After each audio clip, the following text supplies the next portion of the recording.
Bon, Maurice Feillu, coureur chez Sojasun, depuis maintenant 2 ans, et puis donc là je participe au Tour 2013.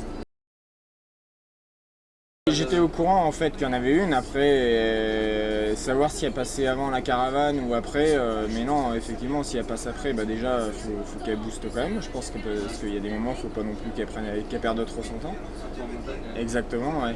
Mais bon, on le voit bien, hein, de toute façon, on est sur certaines courses où il y a des gravillons, et là le tour est notamment sur d'autres courses, il passe la balayeuse, et là s'il la passe 20 minutes, une demi-heure avant notre passage, c'est quelque chose de très bien, parce qu'il y a très peu de voitures en fin de compte entre le passage de la balayeuse et le premier du peloton.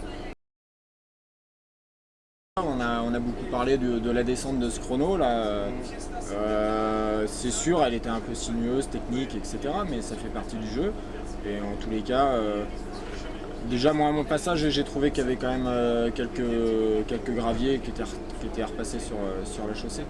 Parce que oui, c'est un chrono et les voitures justement suiveuses prennent large dans les virages, et les virages, nous aussi on prend large. En fin de compte, c'est les voitures où elles prennent large aussi, et le peu de gravier qu'elles ramènent, des fois ça nous déstabilise et on a vite fait chasser.